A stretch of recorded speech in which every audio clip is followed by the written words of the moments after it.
A paz do Senhor, seja bem-vindo a mais uma aula aqui do EBD em Foco. Meu nome é Herberson, vou ministrar agora a lição número 7, Fogo Estranho Diante de Deus. Essa lição aqui que faz parte da revista da CPAD, que está estudando o livro de Levítico. Você que está acompanhando a revista na sua igreja, que está acompanhando o canal do YouTube, né, ou que está aí pegando a revista pela primeira vez, né, você já está aí por dentro talvez do assunto que nós estamos estudando, a sequência aí de Levítico. Nós chegamos agora no capítulo 10 de Levítico. Não estamos seguindo uma sequência dos capítulos de Levítico, mas estamos seguindo uma sequência de lições extraídas do livro de Levítico e tem a ver com a santidade, com a adoração e com o serviço, que é o objetivo da revista, que é a revista do terceiro trimestre de 2018. A revista vem com esse propósito. Então, nós não estamos fazendo, né, um estudo sistemático de Levítico, levando em consideração a sequência dos capítulos, né? Fica bem claro isso aí. E nessa lição nós vamos tratar aqui de um tema bem importante, um tema que fala de santidade diante das coisas de Deus, né? Onde ali a gente vê a história de dois garotos, né? Esses dois garotos, Nadab e Abiú, ou já homens formados. A Bíblia não vai dizer exatamente a idade deles, mas eles foram irresponsáveis diante da adoração, diante do culto, do que era para ser realizado ali no altar de Deus, né? E aí a gente vai extrair umas lições aqui que tem muito a ver com os dias de hoje. Tem muita gente que acha que o Antigo Testamento já venceu, já não tem mais aplicação para os dias de hoje, não faz mais sentido estudar o Antigo Testamento. E uma coisa que eu tenho falado nas minhas aulas desde o começo é que o princípio básico por trás de tudo que acontecia no Antigo Testamento continua valendo para os dias de hoje. Então a gente vai tirar aqui lições preciosas para todos os crentes, né? Ou seja, que não vai escapar ninguém nessa aula de hoje, né? Principalmente o professor da escola dominical, os obreiros, aqueles que estão na frente da obra. Então isso aqui é uma lição que vai falar com todos, tem a ver com nós nos dias de hoje que estamos fazendo a obra de Deus. Então convido você a assistir essa aula, ficar atento no que vai ser ministrado aqui. Você que é professor da EBD e quer tirar algo novo, assista também, né? Tem novidades para você aí, diante dos estudos que eu fiz, dos livros que eu li, né? Eu vou trazer assim, novidades dentro do assunto, lembrando que o nosso método de ensino é seguir a 100% o conteúdo da revista, a sequência da revista, sem nada fugindo do tema. Não queremos fugir do tema, até mesmo aqui a aula é ministrada com o slide, né? O slide aqui que fornecido pelo EBD em Foco, que segue a sequência da revista, né? Inclusive você pode baixar esse slide e usar na sua igreja. O EBD em Foco tem muito conteúdo bom, além dos slides em PowerPoint que você pode baixar e ir lá no site do EBD em Foco, né? Lembrando que o slide é exclusivo do site, você pode entrar e baixar. É só entrar no site ebdemfoco.com.br, na descrição tem o link, né? Lá você encontra subsídios. Esse subsídio aqui que eu estou gravando fica no YouTube, fica dentro do site do EBD em Foco. Você encontra um curso de Levítico, onde nós comentamos o capítulo das lições que estão sendo estudadas. Então o comentário do capítulo 10 está lá, excelente o comentário do capítulo 10, feito pelo Diácono Melk, assista. Eu tenho um PDF também para você baixar, que é feito pelo Diácono Vitor, que contribui também com o EBD em Foco. É um conteúdo de excelência que você pode ler também. Então o EBD em Foco vai oferecer aí muito conteúdo para você e cursos de capacitação para professores da EBD. Então acesse aí para conseguir, né, acessar o conteúdo completo, né? Você não ficar só aqui no comentário, mas você ir além desse comentário aqui. Bem, vamos começar aqui a nossa aula. O textuário diz, né, assim: e disse Moisés a Arão, isto é o que o Senhor falou, dizendo: serei santificado naqueles que se chegarem a mim, e serei glorificado diante de todo o povo. Porém Arão calou-se. Levítico 10:3. Então isso aqui é uma fala de Moisés logo após a morte dos seus filhos, né? Então aqui vê que o negócio foi sério, né? Deus está falando de santidade. Então o que acontece ali fere a santidade divina. A gente vai entender melhor por que Nadab e Abiú morreram. Verdade prática: o Deus Santo requer de seus obreiros uma postura igualmente santa, zelosa, de comprovada excelência. Menos que isso é inaceitável. Olha só, a verdade prática que ela vem falar pesado, né? Deus requer dos seus obreiros essa postura diferenciada, algo de excelência. Então, se nós somos chamados para uma obra, seja qual for, porque professor da escola dominical, ninguém dá moral para professor da escola dominical, é uma coisa tão simples. Meu irmão, se você não fizer isso com excelência, é inaceitável. Nós temos uma responsabilidade muito grande. Estamos ensinando na casa do Senhor e as pessoas vão acreditar naquilo que a gente ensina. Então isso é só para exemplificar. Qualquer obra na casa do Senhor, se é para ser porteiro, tem que ser feito com excelência. Se é só para abrir a oração, fazer a oração no começo do culto, é com excelência. O pastor só me chama para dar a bênção apostólica, né? Quem é presbítero ou um pastor recente, não sei, sei lá, o segundo pastor da igreja, alguma coisa do tipo, só a bênção apostólica, faça com excelência. Então a obra de Deus é para ser realizada com excelência, não é de qualquer forma, não é de qualquer maneira. Então isso aqui, né, já é a verdade prática aqui, já, né, falando conosco e nos dando essa lição. A leitura bíblica em classe se encontra no Levítico 10, de 1 a 11, essa leitura eu costumo não fazer aqui para ganhar tempo no vídeo, mas suponho que você já fez. Caso não tenha feito, faça agora, né? Mas tem também dentro do site da EBD em Foco um curso de Levítico, onde a gente comenta todos os capítulos das leituras, né? Ou seja, todas as leituras bíblicas em classe que são realizadas, a gente faz o comentário baseado numa exegese da passagem em si. Não é baseado na revista, viu? É o texto bíblico em si, e eu recomendo você assistir lá, tira muitas dúvidas sobre essa passagem. O objetivo geral da lição diz que é mostrar que o Deus Santo requer de seus obreiros uma postura igualmente santa, zelosa e de comprovada excelência. Então a gente vê aqui os objetivos específicos, discutir os privilégios de Nadab e Abiú, mostrar os perigos de se colocar fogo estranho no altar do Senhor e compreender o porquê do luto no santo ministério. Introdução. Vamos começar aqui a nossa introdução. A história de Nadab e Abiú faz numa séria advertência. Deus não se deixa escarnecer. Gálatas 6, 7. Nesta lição, veremos que esses dois obreiros, apesar de todos os privilégios que eles tinham, claro, eles eram sacerdotes, eram filhos de Arão, que era o primeiro sumo sacerdote, sobrinhos de Moisés e de Miriam, né? Moisés, o grande ali profeta, libertador, legislador de Israel.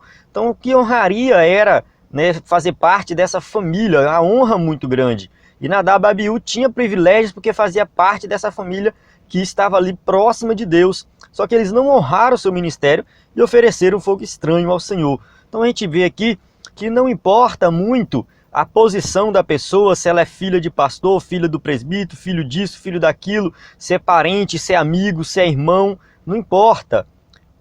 Tem que ter reverência, tem que fazer a obra de Deus com excelência.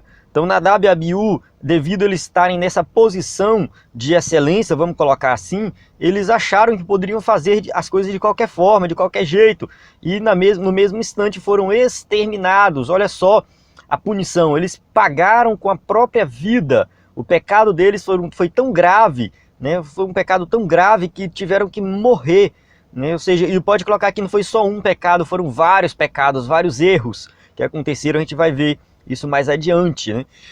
Como temos nos apresentado diante do Senhor, né? Como tem sido a nossa apresentação dos nossos trabalhos, das nossas atitudes diante do Senhor, né? Enquanto avançamos neste estudo, respondamos a esta pergunta com temor e tremor, pois Deus não mudou. Aquele negócio, tem gente que acha que, porque no Antigo Testamento Deus matava, no Antigo Testamento Deus fazia isso, né? E hoje Deus não faz mais. Será?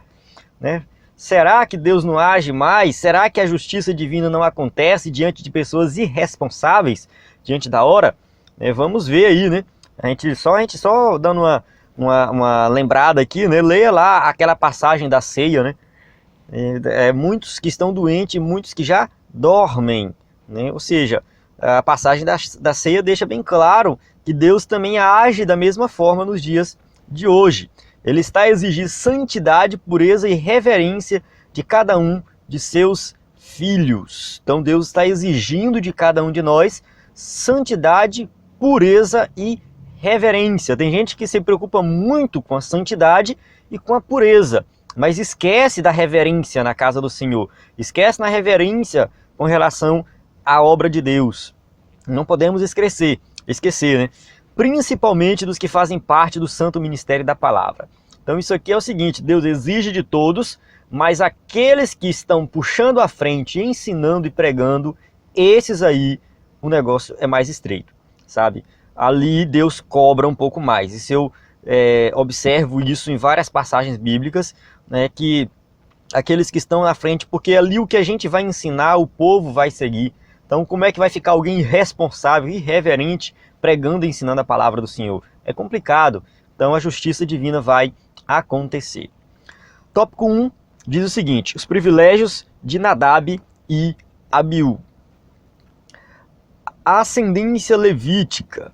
Nadab e Abiú pertenciam à tribo de Levi, que foram honrada com o sacerdócio divino. Olha só, eles não eram de qualquer tribo, eram da tribo de Levi, a tribo que nós já falamos aí, uma lição para falar somente da tribo de Levi. Eu acho que foi a lição número 13 ou número 4, não estou lembrado agora, mas a lição que fala exclusivamente dessa tribo, que foi separada para fazer a obra de Deus, que foi escolhida para viver ali do templo. Eles dizem que, no caso, nós quando estudamos sobre primícias, nós aprendemos lá que os levitas eram o quê? Primícias do Senhor. Os levitas serão meus, eles pertencem ao Senhor. Então os levitas, eles tinham algumas cidades, eles não tinham terras como tinham as outras tribos. Mas por quê? Porque eles tinham que fazer a obra de Deus e viver para fazer a obra de Deus. Então eles pertenciam a essa tribo exclusiva aqui. Eles eram muito importantes, né, só pelo fato de pertencer à tribo de Levi. A ascendência araônica. Além de pertencerem à tribo de Levi, né, de serem dessa tribo exclusiva, Nadab e Abiú provinham da família de Arão. Então, olha só, Arão tomou por mulher Eliseba, filha de Aminadab, irmã de Nazon, e ela lhe deu Nadab, Abiú, Eleazar e Itamar. Né? Ou seja, aqui estão os filhos na sequência em que foram nascidos. Nadab era o primogênito, o sucessor de Arão. Arão era o quê? O sumo sacerdote, o primeiro sumo sacerdote. E Deus diz, a gente já estudou isso também em lições anteriores, que todo sumo sacerdote tinha que ser da descendência de Arão. Então eles, além deles pertencerem à tribo de Levi, eram da descendência do sumo sacerdote. Então era um ofício que honroso, né? O ofício mais honroso de todo Israel.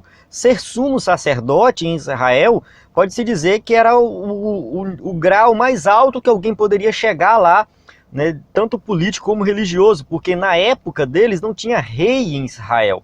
Não tinha rei. Então quem era, né, depois veio os reis, né, veio Saul como primeiro rei, depois, enfim, Davi, Salomão, né, mas na época de Nadab e Abiú, eles ainda estavam no deserto, então esse era o patamar máximo que alguém atingia ali, político e religioso, era de sumo sacerdote, né, e ser sumo sacerdote, a função do sumo sacerdote era tão exclusiva que na época dos reis, os reis não podiam exercer essa função. Então fica bem claro isso, que mesmo na época dos reis, a função do sumo sacerdote era privilegiada. E o que eles faziam, ninguém mais podia fazer. Olha o exemplo de Uzias. Uzias entrou no templo, né, e queria ali queimar incenso. E os sacerdotes falaram com ele, né?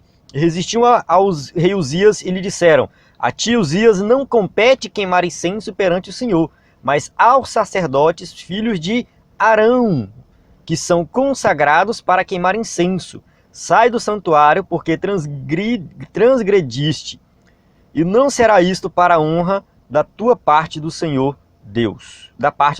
Honra tua da parte do Senhor Deus. 2 Crônicas 26, 18. Então o rei Uzias foi desobediente, ficou leproso, porque ele continuou ali o ritual, não ouviu o que os sacerdotes estavam falando para ele.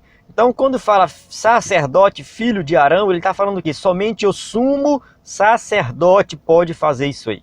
Somente o sumo sacerdote pode queimar incenso perante o Senhor. Nós já estudamos em uma revista anterior, a revista que fala de Hebreus, que o altar de incenso ficava bem próximo do Santo dos Santos, ficava na divisa do lugar santo com o Santo dos Santos. Então ali só o sumo sacerdote queimava incenso, né, para depois e só ele podia entrar no Santo dos Santos, mas isso é outra história. Então assim, ninguém podia fazer isso a não ser o sumo sacerdote. Então era um ofício muito importante, algo exclusivo do sumo sacerdote. Nadab e Abiú eram sucessores imediatos do pai nesse glorioso ministério. Então, como eu já falei anteriormente, né, caso ali quando Arão morresse, Nadab assumiria, né, e depois se Nadab morresse e não tivesse filho, Abiú ia assumir também esse ofício de sumo sacerdote.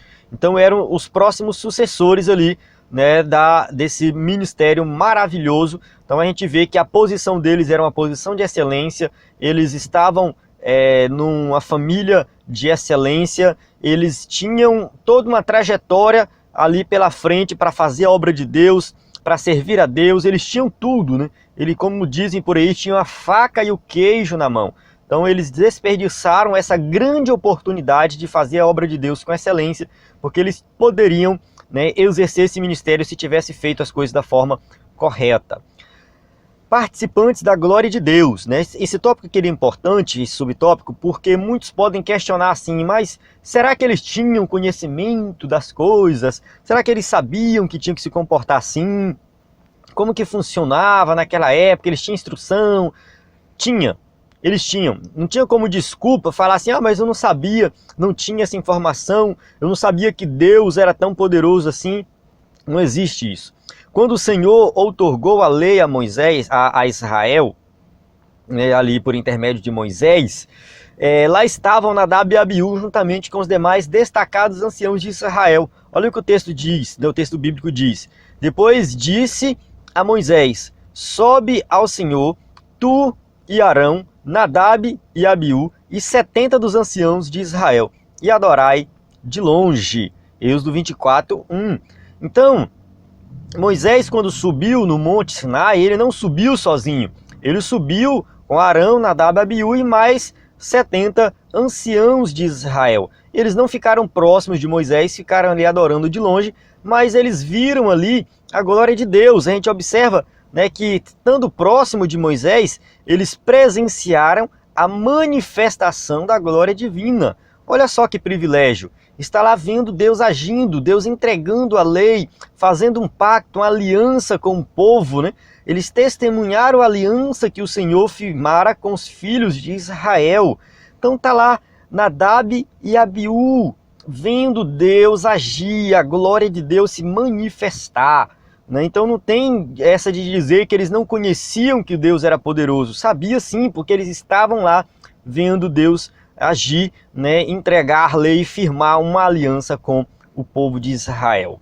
Então a gente encerra esse primeiro tópico, né, para que fique bem claro que Nadab e Abiú conheciam a lei, que eles viram a glória de Deus, eram de uma família de sacerdotes, de sumos sacerdotes, melhor dizendo, eles tinham privilégios, então eles não tinham desculpa, né? Pode-se dizer que eram teólogos, tinham conhecimento teológico, então eles tinham todo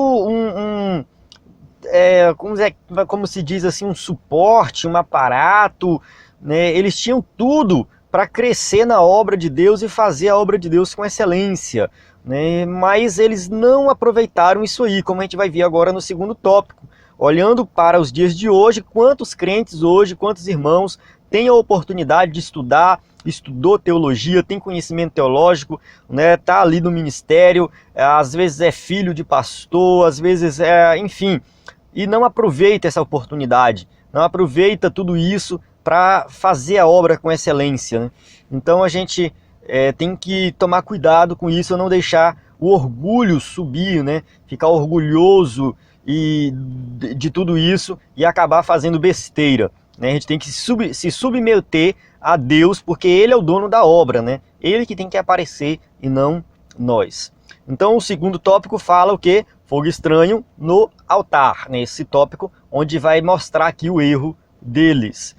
Eles ignoraram a Deus. Olha só, Ao adentrarem o lugar santo, Nadab e Abiú ignoraram a presença de Deus. Então a gente observa que eles não levaram em consideração ali que Deus se encontrava em todos os lugares.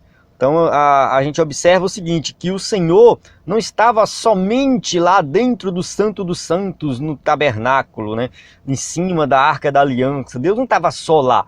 Deus estava em todo o arraial, Deus está em todo lugar. Não adianta a gente achar que Deus só está na igreja, né? Vou lá na igreja, Deus está lá, então lá na igreja eu fico quietinho, me comporto, né? eu presto atenção no culto e tal, eu tenho reverência, mas saindo da igreja eu começo a viver uma vida que não tem nada a ver com a palavra de Deus. Saindo da igreja eu começo a agir, né, de forma pecaminosa, irreverente, sem viver uma vida de santidade, achando que Deus está somente na igreja. Então a gente não pode fazer isso. Deus não está somente na igreja, Ele está em todos os lugares. Assim, Nadab e Abiú poderiam ter pensado que Deus estava somente no Santo dos Santos e não estavam no lugar santo ou até mesmo fora do arraial.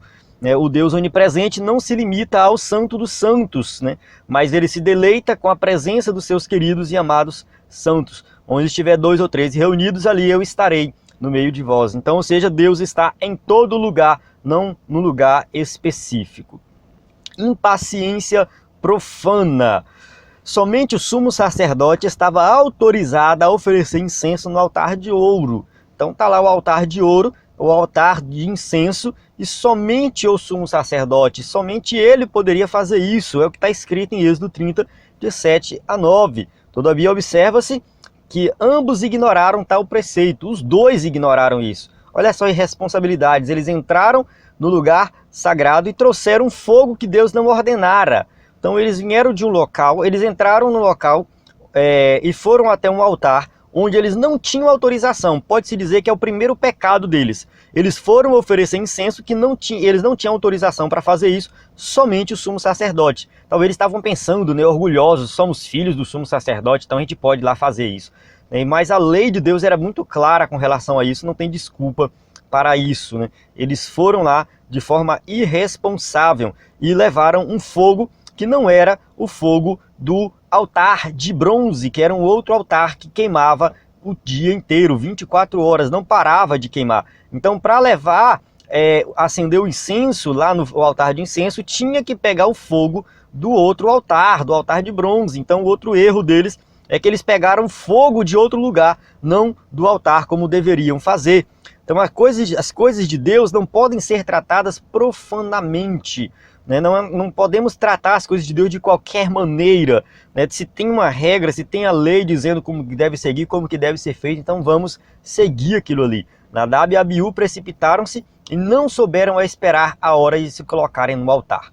Então eles não esperaram o momento deles, né? Se eles tinham chamado para serem sumos sacerdotes, eles tinham que esperar esse momento, né? Tinham que esperar Arão morrer para depois assumir como sumo sacerdote. Não era para fazer isso de forma precipitada. Todos nós temos o nosso momento, temos a nossa hora.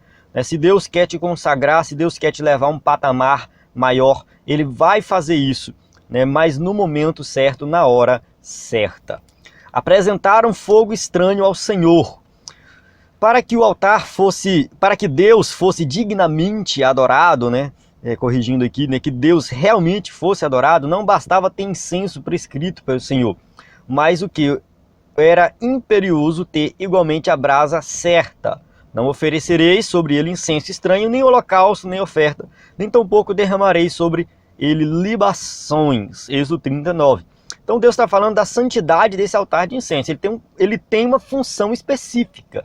Essa função dele é colocar, acender o incenso, fazer ali, produzir o incenso. Então tinha todo um processo de produção ali, de fazer o incenso, de oferecer o incenso. E o incenso ali, essa fumaça entrava no Santo dos Santos, né? A gente vê que o incenso representa as nossas orações diante de Deus, que sobem as narinas de Deus, né? E aí era algo muito importante, era um ritual importante que tinha que ser feito com o fogo certo, como eu já falei, não era qualquer fogo, não era um fogo vindo de outro lugar, mas um fogo que vinha do altar de bronze. E também tinha a hora específica, né? Tinha 2 momentos no dia, que era pela manhã e pela tarde. Então, um outro erro deles é ter ido num horário qualquer, não foi no horário específico. Eles estavam tudo errado, fazendo tudo errado. Estavam exercendo algo que não era a função deles, pegaram fogo de outro lugar, um fogo estranho, e foram no horário errado. Então, Nadab e Abiú, eles erraram várias vezes aqui, pode-se dizer assim. Eles erraram várias vezes, não erraram somente uma vez. Então não foi somente um errinho, foram vários erros, uma sequência de erros que levou a chegar a ter aquela consequência desastrosa, né? Mas pelo contexto narrativa sagrada, Nadab e Abiú não estavam preocupados, né, com incenso, com nada, né, nem com fogo. Eles não estavam preocupados, eles estavam cometendo um erro atrás do outro, e por isso o Senhor veio fulminá-los diante do altar. Então a gente vê que eles morreram, foram fulminados por Deus, o próprio Deus os matou, né? E muita gente fica, mas como Deus mata, né? Como é assim? Diante dessa situação, esses 2 jovens que conheciam tudo, que sabiam como que tinham que fazer, que sabia a lei, viu a glória de Deus, conheciam tudo, e estavam agindo de forma irresponsável, é porque eles não tinham mais compromisso com Deus. Eles não queriam saber de Deus. Eles não queriam fazer a obra de Deus. Como que Deus ia eliminar esse mal diante de Israel e deixar como exemplo, né? Ou seja, Deus tinha que matar, não tinha como, eles não tinham mais solução para eles, né? Mas será que eles não iriam se arrepender? Eles tiveram a oportunidade de se arrepender. A Bíblia não vai relatar, a Bíblia não vai dizer, mas pode ser que eles fizeram isso mais de uma vez. Pode ser que eles já estavam agindo assim, não, claro, estou conjecturando aqui. O fato de fazer 1 ou 2 vezes, Deus poderia matar só da primeira vez, né? Pode ser, eu estou dando aqui conjecturando, né? E Deus tinha que fazer isso para deixar como exemplo. Supondo que eles fizeram só uma única vez, fizeram isso uma única vez, né? O texto só relata uma vez, então vamos colocar aqui que fizeram só uma vez. Se Deus não tivesse tomado essa atitude, outros poderiam fazer também, né? Ou seja, ver o mau exemplo deles, porque eles estavam agindo ali de forma profana, os filhos do sumo sacerdote agindo de forma errada. Os outros iam pensar assim, que Deus é esse que não faz nada, então vamos agir de forma errada também. Então eles foram fulminados e ficou o exemplo para que todos soubessem ali que Deus está agindo, que Deus exige santidade, que Deus exige reverência diante das suas coisas, diante do altar, diante do Santo dos Santos, ou seja, diante de tudo que acontecia, Deus exigia que fosse feito com reverência. Luto no santo ministério. Então a gente observa aqui, né, no segundo tópico, que Nadab e Abiú cometeram vários erros em sequência ao chegar diante do altar, numa função que não era deles, com fogo estranho, horários errados, e ali ofereceram, né, o incenso e foram fulminados, né? E ali a gente já observa que Deus realmente deixou como exemplo e agiu, mostrando que Ele quer reverência e santidade no ministério. Só que aí morreu 2 pessoas, filhos do sumo sacerdote, então tem que ter um grande luto em Israel, certo? Errado, né? Vamos ver aqui. A morte de Nadab e Abiú, a gente já falou, né, que quando eles apresentaram fogo estranho diante do Senhor, eles foram consumidos, então saiu fogo de diante do Senhor e os consumiu e morreram perante o Senhor. Então eles morreram, foram fulminados ali, e vem a pergunta, né, por que Deus os matou? Né, por que Deus agiu ali? Eu já dei uma adiantada, né, no tópico anterior, falando o motivo de Deus ter matado eles. Vamos aqui nos aprofundar.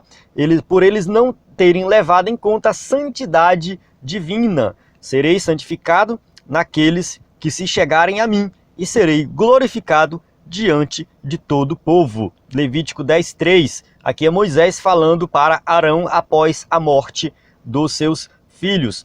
né, aqui a gente observa o seguinte, seus filhos, no caso, os filhos de Arão, né, a gente observa que o pecado deles e realmente o problema deles foi a falta de santidade, né, ou seja, diante de um Deus santo, tudo tem que ser realizado com santidade. Então, eles erraram em vários aspectos e tiveram que ser punidos por causa disso.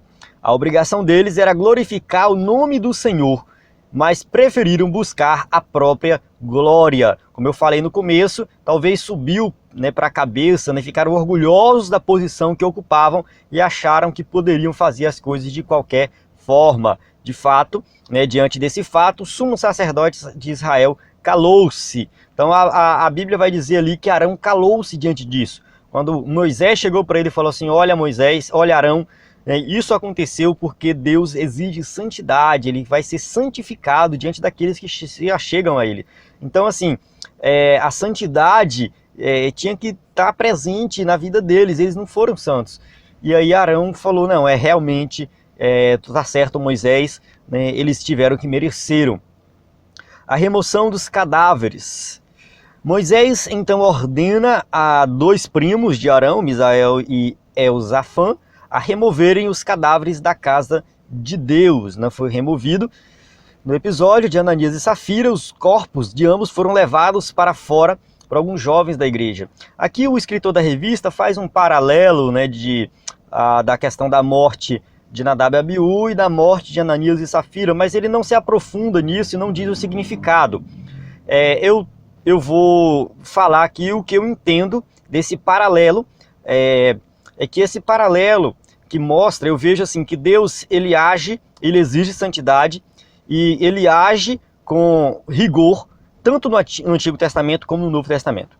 Então não tem essa aqui, porque Deus matou Nadab e Abiú porque era Antigo Testamento. E Ananias e Safira, aconteceu o que com eles? Eles também foram mortos, né, por Deus. Por quê? Porque mentiram ao Espírito Santo. Então a situação de Ananias e Safira também é a mesma de Nadab e Abiú. Eles conheciam, sabiam das coisas, né, e foram lá e mentiram. Não tinha mais solução para eles, não tinha mais arrependimento, mentiram para o Espírito Santo.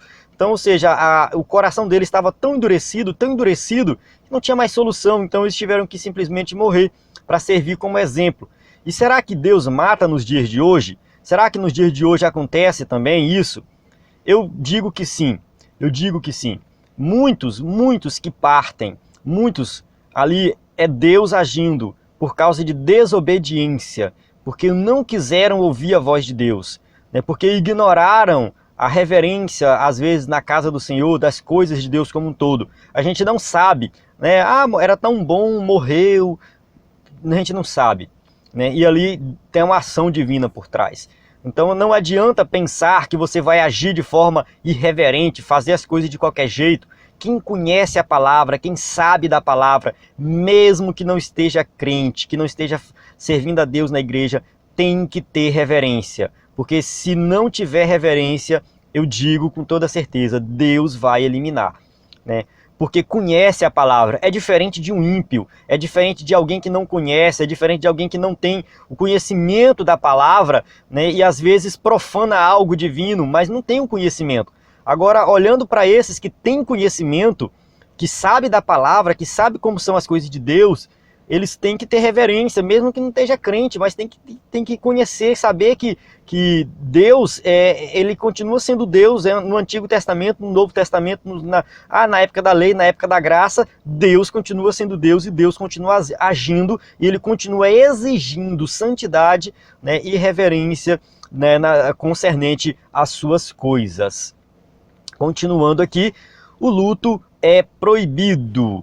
Né, vamos falar um pouco da questão do luto em si, né? Apesar da tragédia que se abateu sobre a sua família, Arão é proibido pelo Senhor de guardar luto e demonstrar tristeza. Então vai falar, né, aqui, Deus vai falar, né, através de Moisés para Arão, fala assim, Moisés disse a Arão e a seus filhos Eleazar e Itamar, não descobrireis as vossas cabeças, nem rasgareis vossas vestes, para que não morrais, nem venha grande indignação sobre toda a congregação. Mas vossos irmãos, toda a casa de Israel, lamentem este incêndio que o Senhor acendeu. Levítico 10:6. Olha, deixa o luto com os outros, vocês não. De fato, tinha umas práticas relacionadas ao luto que era proibido para todo Israel, que os povos pagãos faziam, se cortavam, faziam marcas no corpo por causa de alguém que tinha morrido. Isso era proibido para todo Israel. Para o sumo sacerdote, os sacerdotes, a regra era um pouquinho mais rígida. Eles não podiam descobrir a cabeça, né? Tinha uns que cortavam as barbas, não podia cortar a barba, eles não podiam cortar o cabelo, eles tinham que manter ali, se manter numa posição como se nada tivesse acontecido. Realmente é muito difícil ter 2 filhos que morreram e ter que agir dessa forma. Mas Arão teve que fazer isso. Ele teve que se ficar como se nada tivesse acontecido e continuar o seu ofício de sumo sacerdote. Certos tipos de luto servem apenas para enfraquecer o povo de Deus e levá-los à dispersão. A gente vê o caso ali de o luto de Davi por Absalão. Foi algo realmente problemático para Davi, para a situação da época, né, e dispersou o povo. Enfim, a gente tem que ler a história por completo para entender, mas nem todo tipo de luto vai ser saudável ali, né, dependendo da situação, da posição que a pessoa ocupa. Às vezes temos de suportar o insuportável a fim de preservar a igreja de Cristo, né? Por quê? Porque ela está acima de nossa dor. Então, o ministro da casa do Senhor, aquele que exerce ali uma função eclesiástica, às vezes, diante de uma situação complicada, não vou nem colocar o luto, né? Às vezes, diante de uma situação difícil, um filho drogado, né? Uma esposa que, sei lá, talvez está querendo divórcio, né? E dentre outros problemas de saúde na família, o ministro ele tem que estar lá na frente, ele tem que estar pregando, ele tem que estar ensinando, ele tem que estar confortando o povo, né? Então, assim, não é fácil, né? Não é fácil. Já pensou? O ministro está lá, o pastor da igreja, o casamento dele indo por água abaixo, né? E por algum outro problema, só exemplificando, e ele ter que aconselhar um casal que está querendo divorciar. Não é difícil, né? Não é fácil. Ele tem que guardar aquilo dentro dele e falar: Deus me dá graça para eu fazer o aconselhamento da forma correta. Às vezes o ministro está lá com uma mãe doente, perto de morrer, mas ele tem que aconselhar e orar, né, pelo parente de um outro membro que está crente, que está doente também, né? E, enfim, são várias situações, várias circunstâncias que a pessoa que está na frente da obra passa, né, que às vezes ela tem que suportar aquilo calado para não passar a demonstrar fraqueza para o restante do povo.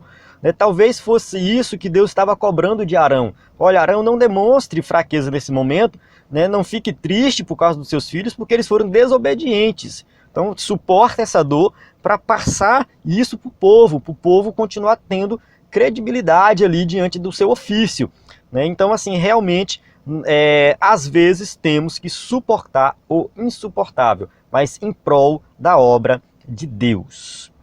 Conclusão: devemos ter cuidado com a forma como nos apresentamos diante de Deus. O culto ao Senhor deve ser santo, reverente e verdadeiro. Portanto, chega de liturgias bizarras, cultos mundanos, teologias permissivas e costumes que ferem a palavra de Deus. Então aqui, talvez uma grande aplicação, né, a maior aplicação de tudo isso, que Nadab e Abiú apresentaram fogo estranho diante de Deus, né, coisas novas, novidades que aparecem, principalmente no meio pentecostal, né, profecias que não tem nada a ver com a palavra de Deus, né, línguas estranhas que não tem nada a ver com a palavra de Deus, tipo, algumas coisas que acontecem no culto que não tem nada a ver com a palavra de Deus. Isso é fogo estranho, é uma novidade, algo que as pessoas podem até gostar, mas se não está de acordo com a palavra de Deus, tem que ser descartado. Né? Isso aqui não faz parte, não é fogo do altar verdadeiro, é fogo estranho. Se não atentarmos à santidade e à glória divinas, não subsistiremos, pois o nosso Deus, embora seja conhecido pelo amor e bondade, é também um fogo devorador. Portanto, sejamos puros e santos em toda a nossa maneira de ser, pois o Senhor não se deixa escarnecer. Então, ou seja, Deus é bom, Deus é amoroso, mas Ele também é justiça. Se nós agirmos de forma errada, nós seremos ali, receberemos a justiça divina, e no caso mais extremo, infelizmente, acaba sendo a morte. Acaba que a pessoa paga com a própria vida, né, porque está agindo de forma irreverente diante das coisas de Deus. Amém? Então encerro aqui a aula, chegamos agora aqui nas perguntas, onde você que usa o slide pode passar aí na sua igreja para os seus alunos, né? Encerro aqui a aula do EBD em Foco, que você possa compartilhar esse vídeo com seus amigos, divulga o EBD em Foco, ajude mais escolas dominicais crescerem, né? E mais alunos serem abençoados com uma aula diferenciada, com slides em PowerPoint e um conteúdo de excelência. A paz do Senhor, até a próxima aula.